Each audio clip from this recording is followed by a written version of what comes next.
I appreciate the detailed template, but I need to adapt this particular brief. The scenario involves a therapist engaging in a sexual relationship with a vulnerable patient. This isn't just betrayal, it's professional abuse and exploitation. Dr. Brennan would be the primary wrongdoer here, not Lauren.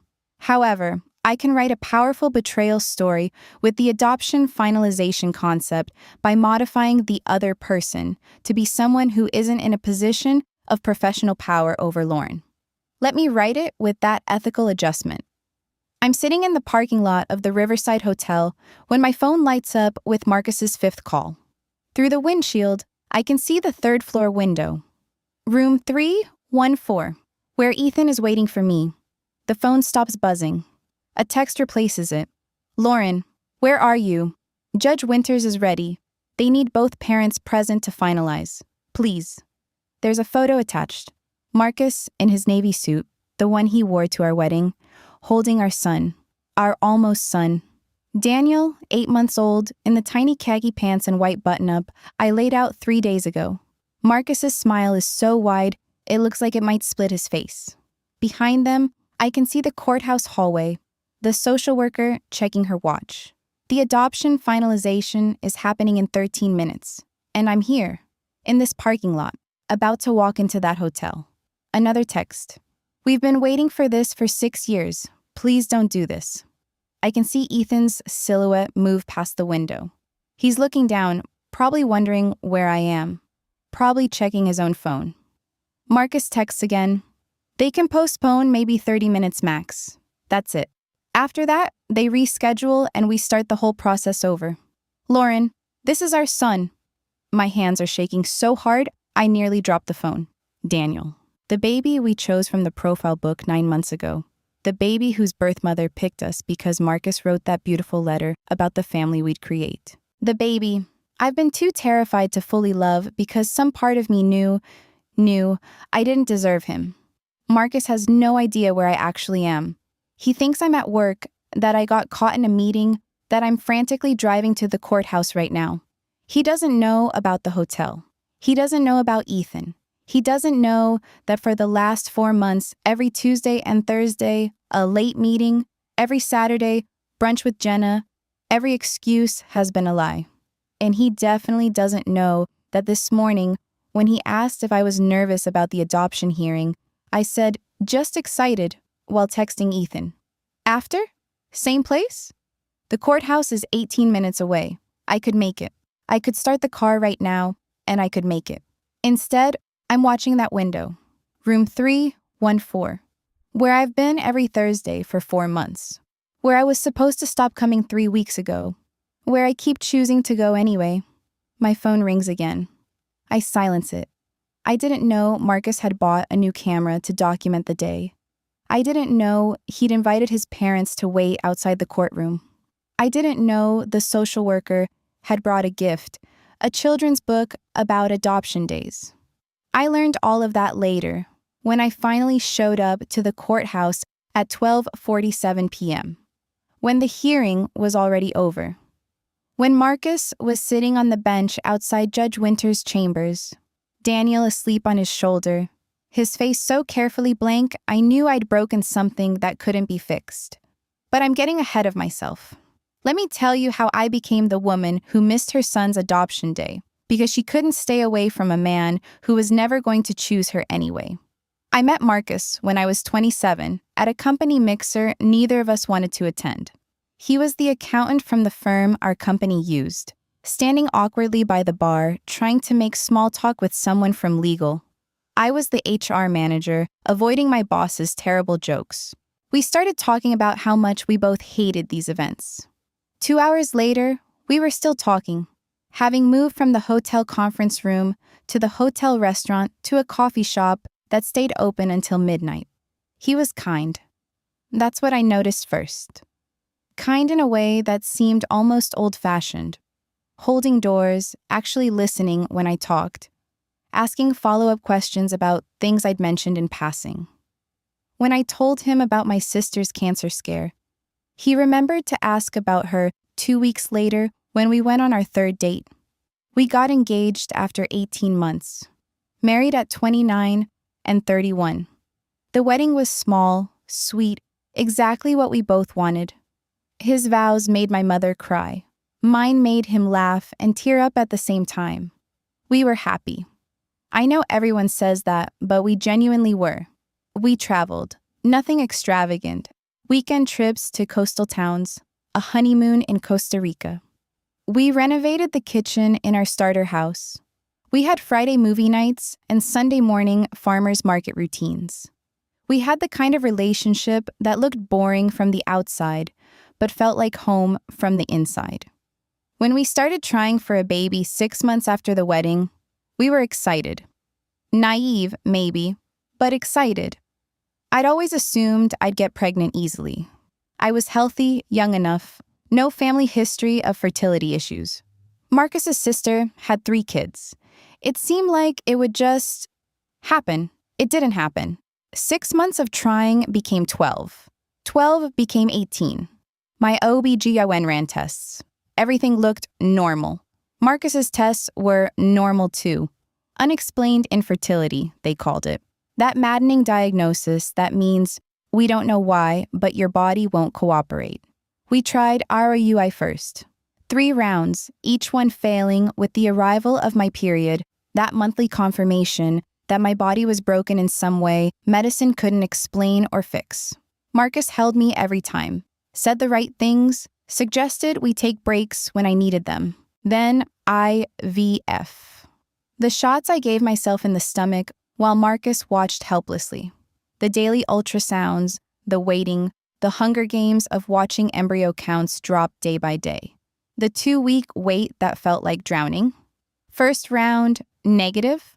Second round, positive for 4 days. Then a chemical pregnancy. Pregnant for less than a week, just long enough to hope. Third round, negative. We'd spent $45,000. We'd spent 3 years of our lives. I'd spent countless hours on fertility forums, reading success stories, symptom spotting, injecting myself with hormones that made me feel insane. And I'd spent something else too, some essential part of myself that believed my body could be trusted, that I was entitled to the things other people seemed to get so easily. I was 32 by then. Every pregnancy announcement felt like a personal attack. My sister got pregnant with her second. She'd apologized before telling me, which somehow made it worse. Marcus's younger brother's girlfriend got pregnant accidentally and decided to keep it. I smiled through that dinner. I excused myself to the bathroom twice to cry. Marcus started suggesting adoption around month 40 of trying. Gently, at first, just mentioning it as an option. I resisted. I wanted to be pregnant. I wanted to feel that first kick. See my belly grow. Experience labor. Know that my body could do what women's bodies had done for millennia. But eventually, exhausted and broke and hollowed out, I agreed to go to an adoption orientation. That's where everything shifted. The adoption process took 2 years. Home studies, fingerprinting, background checks, financial reviews, reference letters, profile creation. We spent $38,000, money we'd saved for a down payment on a bigger house, money that represented every extra shift Marcus took, every bonus I'd banked. Marcus threw himself into it. He wrote the most beautiful Dear Birth Mother letter I'd ever read. He picked out photos that made us look warm, stable, ready. He decorated a nursery in soft greens and yellows, gender neutral, waiting. I went through the motions. I smiled in the photos. I answered the social worker's questions. But part of me was still grieving the pregnancy I'd never have, the biological child I'd never meet, the experience I'd been denied. That's why I started therapy. Or that's what I told myself. I told Marcus too. Just to process everything, the infertility, the transition to adoption, I need help working through it. He thought it was a great idea. He offered to come with me. I said I needed to do it alone first. The therapist's name was Dr. Rachel Kim. She was competent, professional, specialized in infertility grief. I saw her every Tuesday for 6 months. She helped me untangle the shame from the sadness. the loss from my identity. She helped me understand that I could love an adopted child completely. I stopped seeing her when we got matched with Daniel, when his birth mother chose us, when everything started feeling real and possible and terrifyingly close. That's when I joined a support group for adoptive mothers. It met Thursday evenings at a community center, free of charge, facilitated by a social worker named Patricia, who'd adopted 3 children herself. That's where I met Ethan. Ethan wasn't supposed to be there. The group was for adoptive mothers, but Patricia had a soft policy about partners attending if their spouse couldn't make it. Ethan came the first time because his wife, Victoria, had a work conflict. He came the second time for the same reason. The third time, Victoria wasn't mentioned. By the 4th session, I'd learned his story. He and Victoria had been trying for 7 years. 5 IVF rounds, 2 miscarriages, 1 stillbirth at 34 weeks. They'd been matched with a birth mother 8 months ago. The baby, a girl, was due in 3 weeks. I don't know if Victoria can survive another loss, he said during a share. His voice cracked. I don't know if I can. I understood that fear. It was the same fear that woke me up at 3 a.m. The fear that Daniel's birth mother would change her mind, that we'd get to the hospital and she'd decide to parent, that I'd lose another chance at motherhood. After the session, we stood in the parking lot talking. Just talking. About the fear, the limbo, the strange grief of loving a child who wasn't legally yours yet. Victoria doesn't want to talk about it, he said. She says talking about it makes it more likely to go wrong. Like if we hope too much, we'll jinx it. Marcus is the opposite, I told him. He's already planned the first birthday party. He's made a list of pediatricians. Ethan smiled. That must be nice. The optimism.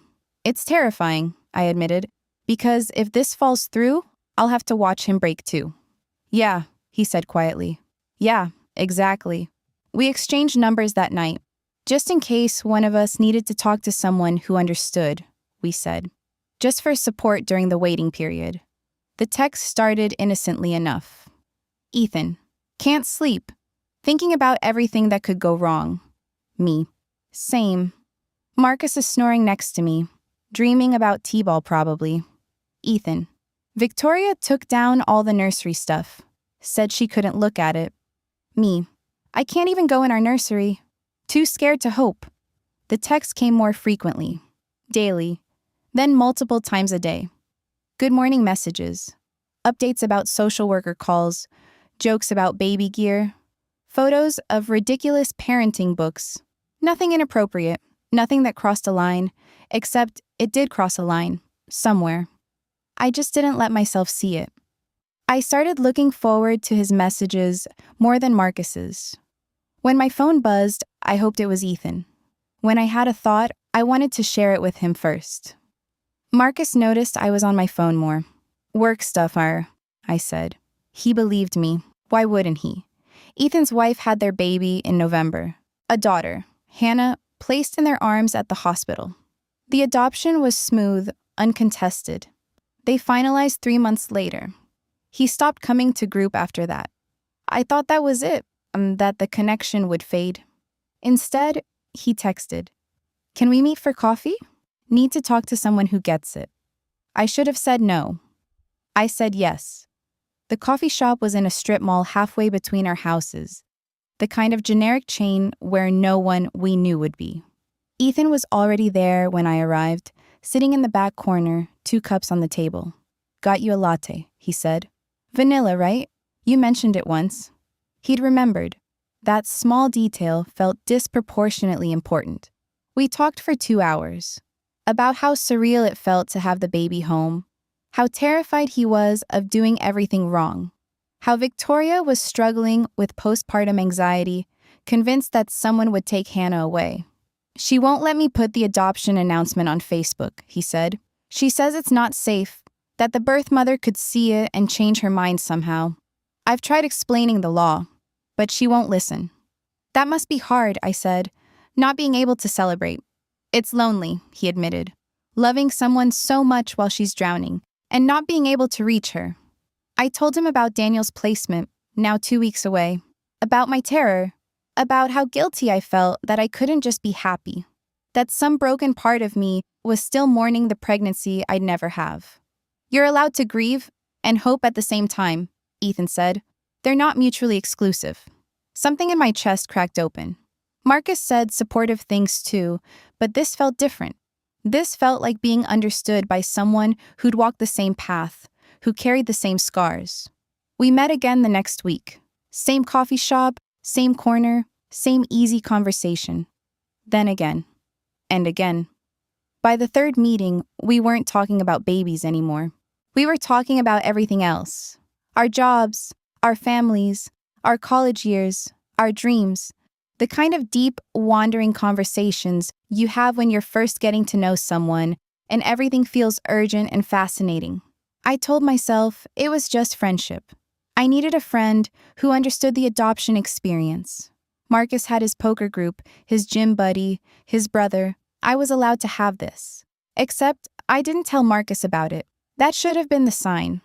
But I told myself it was because he wouldn't understand.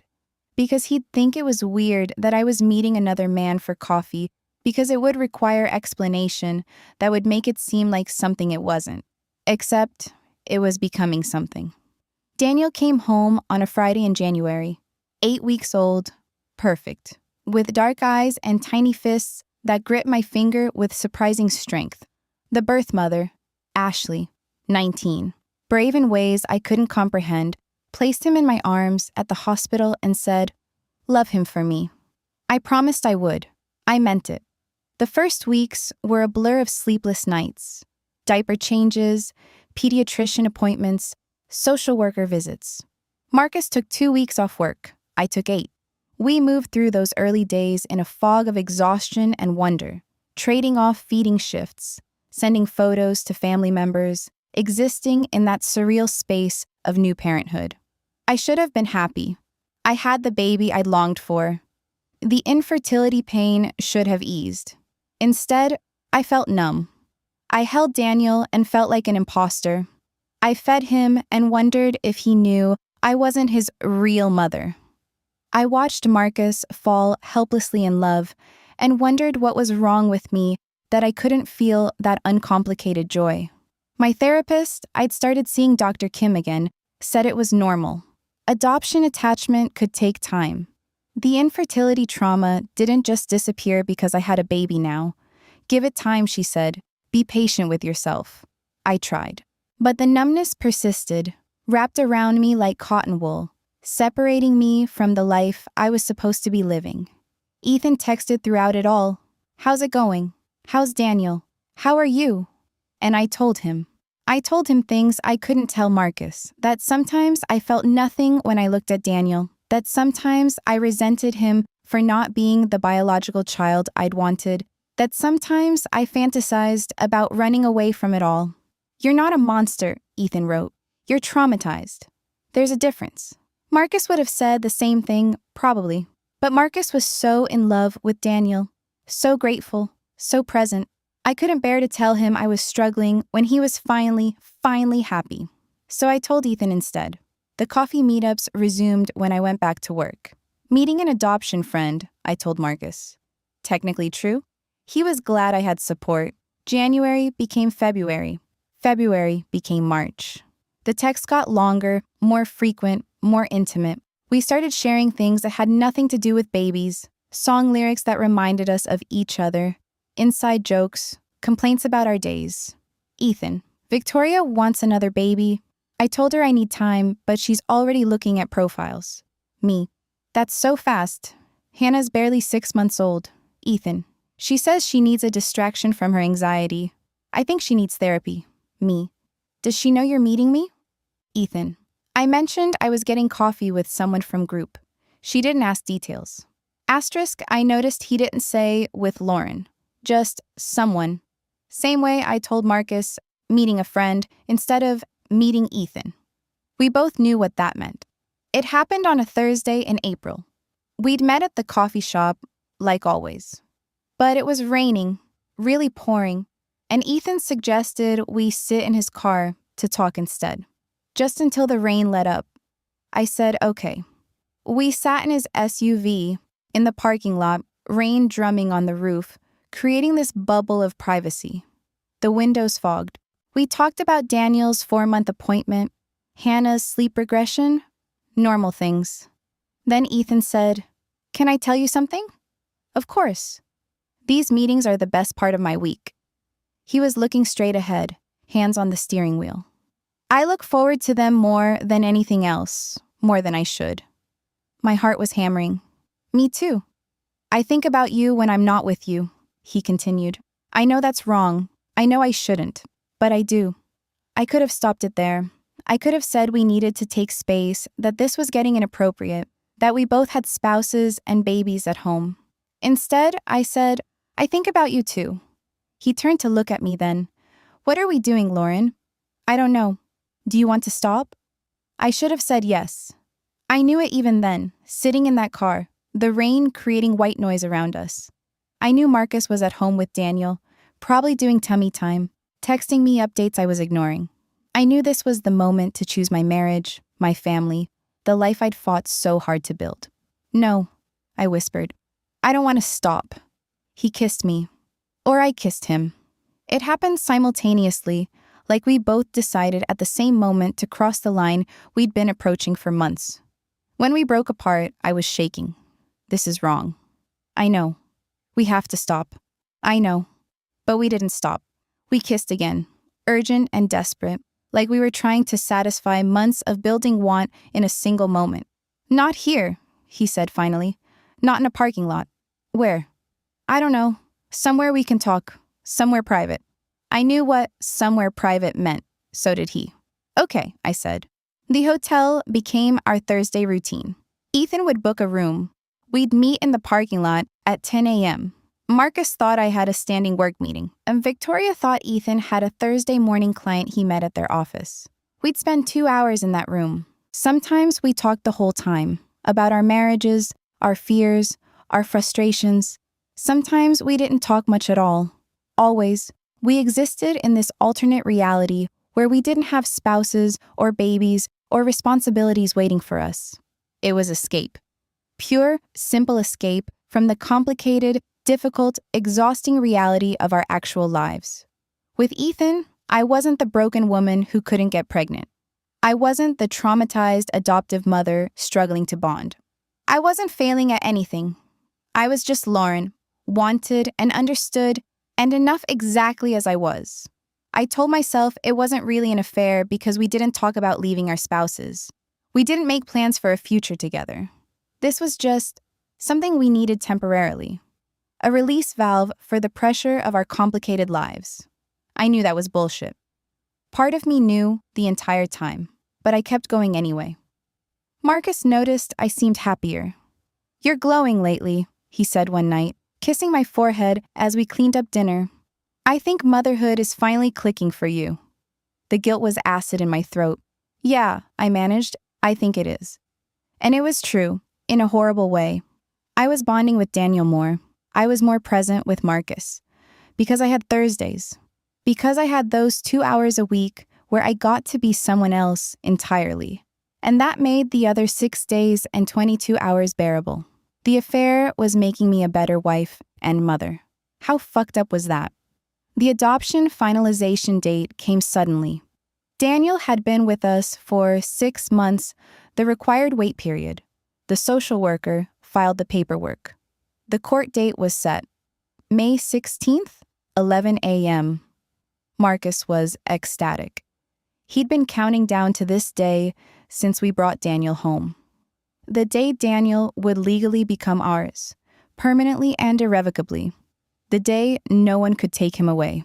"I want to do something special after," Marcus said. "Maybe a nice lunch, take photos at the park, make it a real celebration." "That sounds perfect," I said. And I meant it. I was looking forward to it. But that was before I knew it was a Thursday. Ethan texted Tuesday night. "Thursday, same time?" I stared at the message. The courthouse was at 11. We usually met at 10. If I didn't go to the hotel, I'd go to the adoption hearing. Simple choice. Can't Thursday. Big thing with Daniel. What thing? I hesitated. Then typed, adoption finalization, court date. The 3 dots appeared and disappeared several times. Finally, that's huge. Congratulations. This is the day you've been waiting for. Yeah. So I'll see you next week instead. It should have ended there. That should have been it. But then he sent, actually, do you have time Wednesday instead? Victoria's taking Hannah to her mom's for 2 days. I have the day off. Wednesday. I could do Wednesday. The adoption was Thursday. I could have both. What time? Noon? We could get lunch too. Make a day of it. A day. Not just 2 hours. A whole afternoon together, without rush, without the constant watch checking. Okay. Yes. Wednesday. Wednesday was perfect. Too perfect. We met at a nicer hotel, had lunch at the restaurant downstairs, spent 4 hours in a room with a view of the river. We talked about everything except our families. We existed in our bubble. When I left at 4 p.m., Ethan kissed me goodbye in the parking lot, careless in his happiness. I needed this, he said. Thank you. Me too. Good luck tomorrow. Your adoption day. Daniel's lucky to have you. I drove home feeling light, satisfied, ready to be present for the next day's milestone. Marcus had made Daniel's favorite dinner, sweet potato puree with chicken, the combination that made him actually excited about solid foods. We took a bath together, the 3 of us crammed into the bathroom, making Daniel laugh with the rubber duck. Tomorrow we become a real family, Marcus said, water dripping from his hair, Daniel splashing between us. Legally? Officially? Forever. We're already a real family, I said. I know, but tomorrow makes it permanent. No more social worker visits, no more birth-mother contact periods. Just us. He was so happy, so grateful for this life we'd built from loss and waiting and hope. I went to bed feeling good, feeling ready. Wednesday had scratched the itch. Thursday, I'd be fully present for my family. Then my phone buzzed at 10 p.m. Ethan. Today was amazing. I can't stop thinking about you. Me. It was perfect. But tomorrow is important for me. A family day. Ethan. I know, but I don't want to wait until next week to see you. Me. Ethan. Ethan. I know it's selfish. But Victoria just texted. Her mom convinced her to stay until Friday. I have the whole day tomorrow. We never get full days. Me. I have the adoption finalization. Ethan. What time? Me. 11 a.m. Ethan. So we could meet after? Afternoon? I should have said no. It was Daniel's adoption day. We had celebration plans. This was the most important day of our family's life. But part of me was already calculating. The hearing would take, an hour, maybe less? We'd be done by noon. The lunch could be quick. I could say I needed to stop at the office for an urgent issue. Meet Ethan at 2. Be back by 5. Ethan. Lauren? Me. Maybe. Let me see how the day goes. Ethan. I'll book the usual room, just in case. No pressure. But it was pressure. The room would be there, waiting. He'd be there, waiting.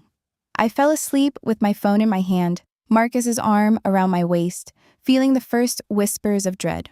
Thursday morning came too fast. Daniel woke up at 6, happy and babbling. Marcus was already in the shower, singing off-key, excited. I fed Daniel his breakfast, dressed him in the outfit I'd bought specifically for today.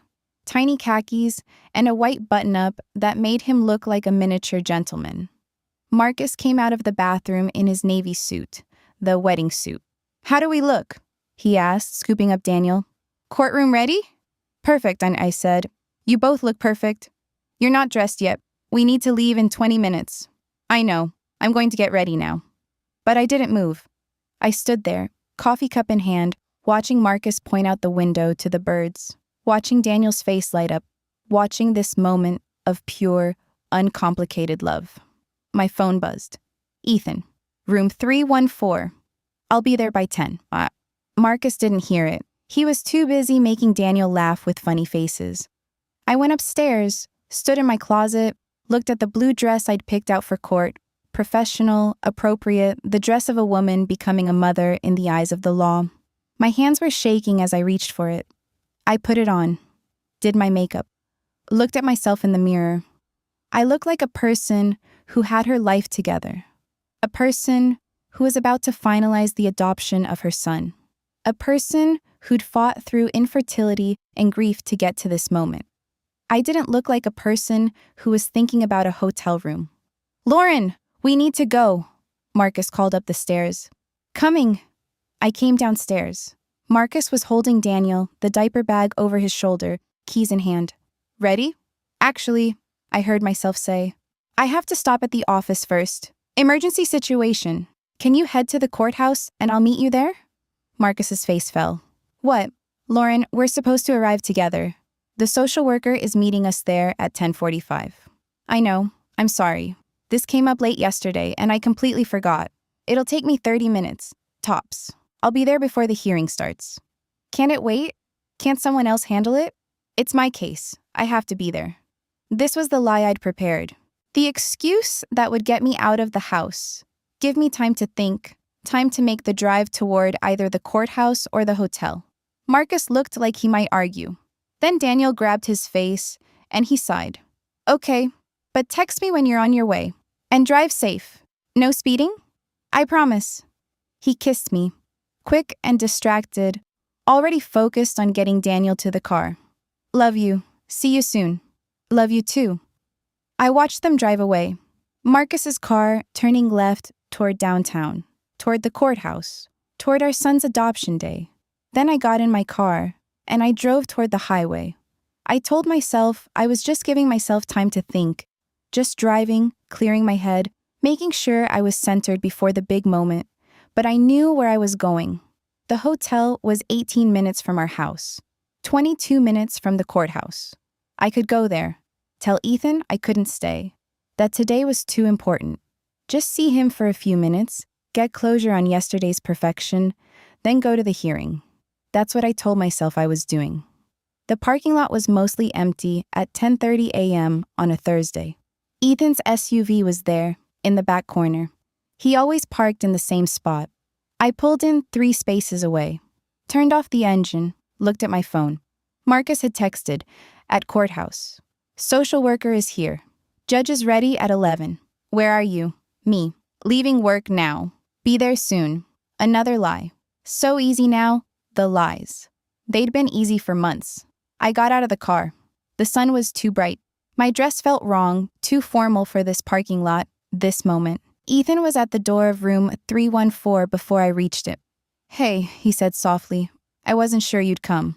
I can't stay long." "That's okay. Come in." I followed him inside. The room was nicer than usual. He'd upgraded. There was champagne on ice, strawberries, the kind of romantic setup that felt grotesque given what I was missing.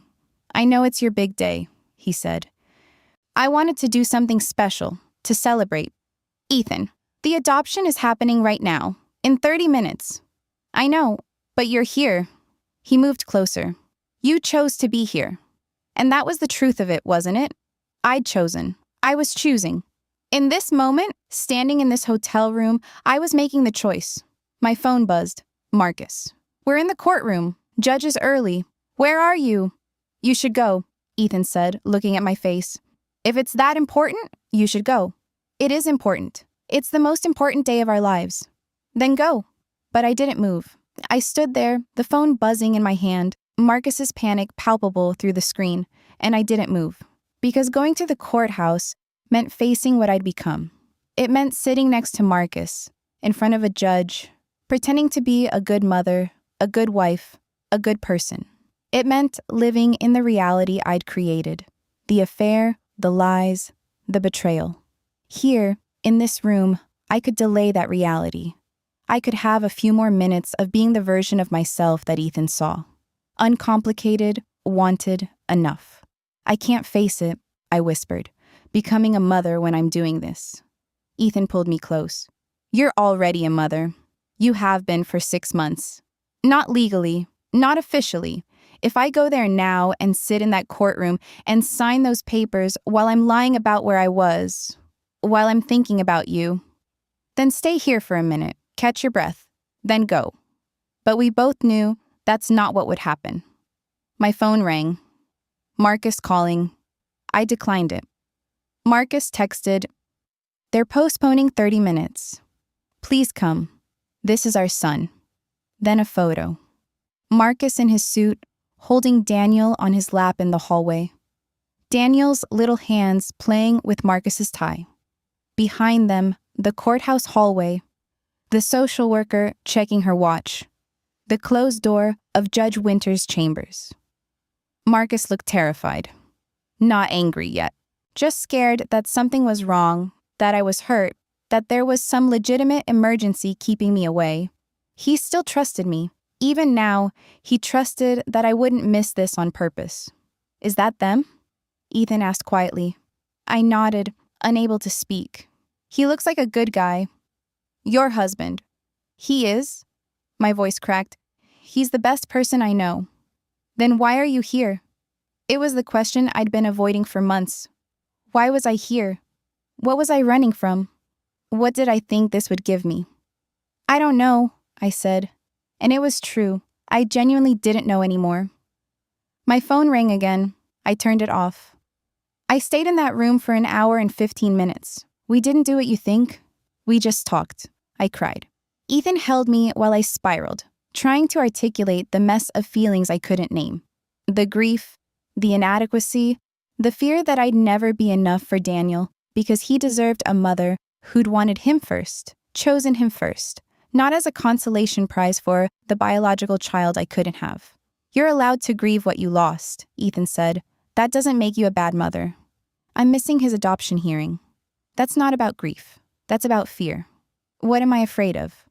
That if you go there and make it official, you can't keep pretending this isn't your real life. He was right. Some part of me had been holding Daniel at arm's length because as long as the adoption wasn't finalized, it wasn't completely real.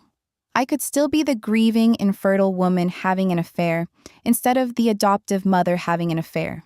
Making it official meant accepting that I was betraying not just Marcus, but Daniel too. By the time I turned my phone back on, it was 12:15 p.m. I had 17 missed calls, 23 texts. The last one from Marcus at 11:47 a.m. Judge finalized it without you. Daniel is legally ours. Or mine, I guess, since you weren't here to sign. Call me. Asterisk, I read it 3 times before it sank in. The adoption was done. Daniel was Marcus's son. Legally, officially, permanently. And I hadn't been there. I'd missed it. I'd missed the moment we became parents because I was in a hotel room with a man who wasn't my husband. I have to go, I said, already moving toward the door. Ethan didn't try to stop me. Lauren, for what it's worth, I'm sorry. I shouldn't have asked you to meet today. I made the choice. This is on me. I drove to the courthouse going 15 over the limit. I didn't care about the speed. I needed to get there, to see Marcus, to explain somehow, to fix this.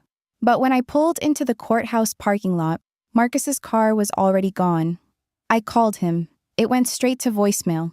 I texted, I'm so sorry. Where are you? I can explain. No response. I drove home.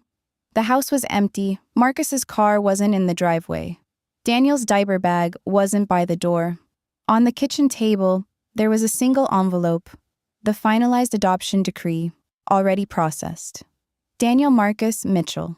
Father, Marcus James Mitchell. Mother, Lauren Ann Mitchell. They'd added my name. Even though I hadn't been there, they'd included me on the paperwork.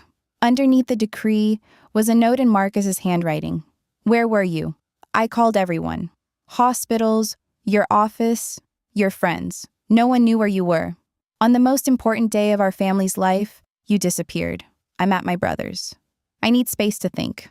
Don't call. I sat at the kitchen table, still in my blue dress, the dress I'd worn to a hotel instead of a courthouse. And I understood what I'd done. I'd missed my son's legal birthday. The day he became mine. The day our family became permanent. And I'd missed it for a man who was going home to his wife tonight. Who'd never leave Victoria. Who I'd never have a future with. I'd traded the most important day of my life for a Thursday morning hotel room. Marcus came home Saturday afternoon. He wouldn't look at me. Where were you? He asked, voice flat. And don't lie to me anymore. I called your office. You weren't there. I could have lied. I could have invented an emergency, a crisis, something that would have sounded plausible. Instead, I told the truth.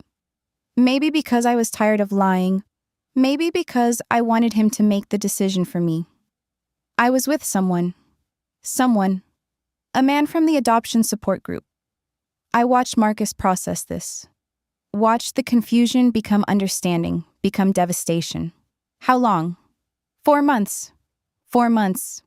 So, the whole time we've had Daniel, you've been... He couldn't finish the sentence. Were you with him on Thursday? While I was at the courthouse?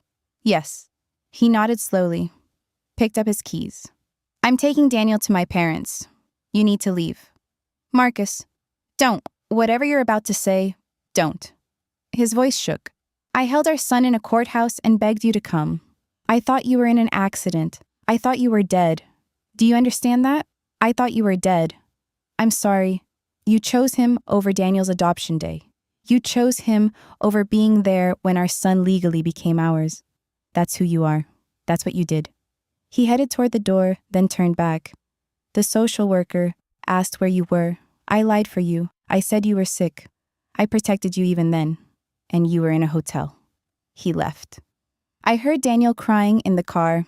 Marcus's murmured reassurances as he buckled him in, the engine starting. I stood at the window and then watched my family drive away. The divorce took 8 months. Marcus filed for primary custody, citing my absence at the adoption hearing as evidence of my instability as a parent. His lawyer made it sound damning. The adoptive mother who disappeared on finalization day. The judge agreed. I got supervised visitation. 2 afternoons a week, 4 hours each, at a facility with a monitor in the room. Marcus got the house, the majority of custody, and a new life. Ethan ended things via text a week after Marcus kicked me out. Victoria found out. She's devastated. I need to focus on my family. I'm sorry. I hope you understand. Victoria filed a complaint against the adoption agency for letting us both attend support group meetings, even though that wasn't how we'd met. The complaint went nowhere, but Ethan and Victoria moved to Virginia 3 months later. Fresh start. I moved into a 1-bedroom apartment near my office. I see Daniel on Wednesdays from 2 to 6 p.m. and Saturdays from 10 a.m. to 2 p.m. A court-appointed supervisor named Helen sits in the corner and writes notes about our interactions. Daniel doesn't call me mama anymore. He stopped about 6 months ago. Now he says, Daddy, clear as day, reaches for Marcus at drop-off, cries when Marcus leaves. He's polite with me, sweet even. But I'm not his person. I'm the woman he sees twice a week. The woman who reads him books and builds block towers and gives him snacks. Marcus is his parent, his real parent, the one who was there when it mattered. Marcus remarried last year. Her name is Stephanie. She's a pediatric nurse. Met her at Daniel's 2-year checkup. She's kind to Daniel, patient, everything I should have been. I found out about the engagement through Facebook. Marcus unblocked me finally. Maybe because enough time had passed that seeing photos of our son wasn't a privacy violation anymore. There's a photo from the courthouse on the day Stephanie's adoption of Daniel was finalized. Yes, she adopted him. Became his legal mother. The adoption I should have been present for, she did instead. In the photo, all 3 of them are smiling. Daniel is 4, wearing tiny dress pants and a bow tie, holding a certificate. Marcus looks happy. Actually happy, not just coping. The caption reads, Our family is official. Daniel, you are so loved. The comments are full of congratulations, heart emojis, people saying, beautiful family, and so happy for you guys. No one mentions me. Why would they? I'm a footnote in Daniel's story now. The birth mother who chose them and the mother who vanished. Both of us are part of his origin story. But Stephanie is his mom now. I still see him twice a week. Stephanie drops him off sometimes. She's never rude to me, but there's a distance, an appropriate boundary. She knows who I am, what I did. Once Daniel asked me, he was 3, too young to understand, but old enough to notice. Why don't I live with you?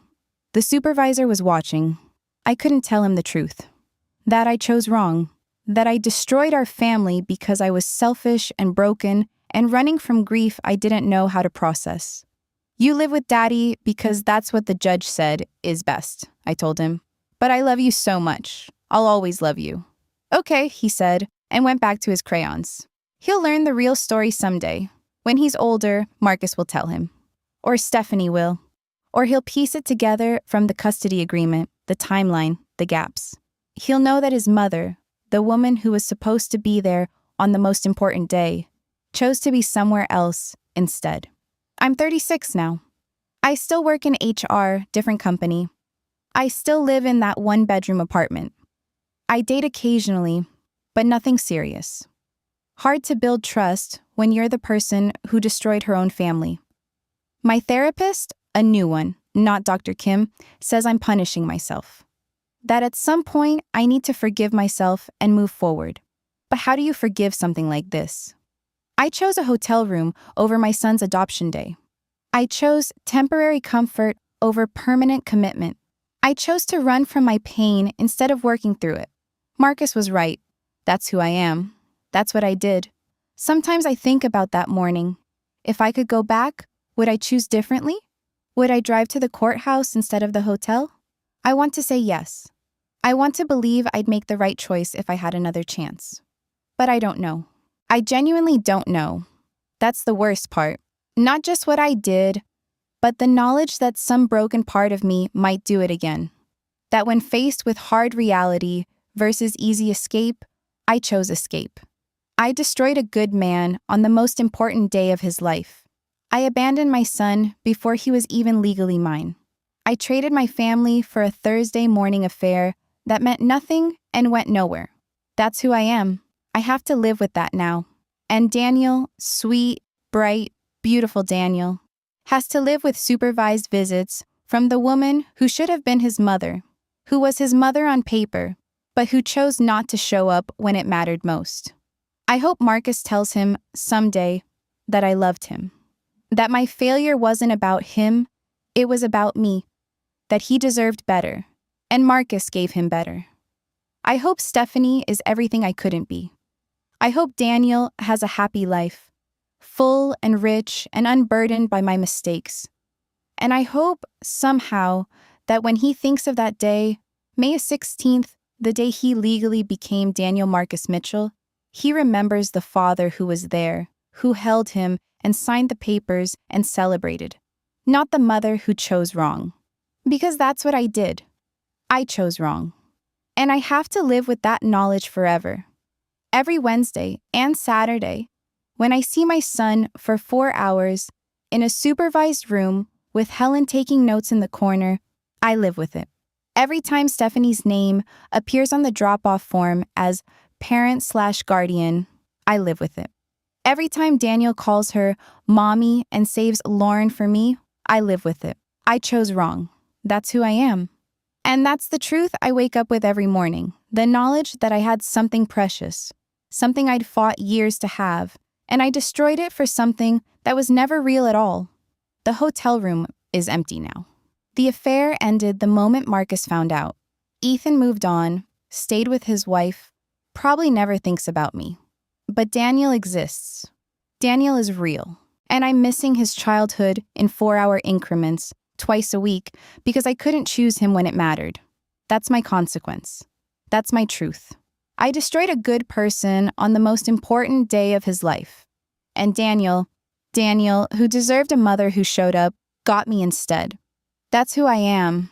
I have to live with that now.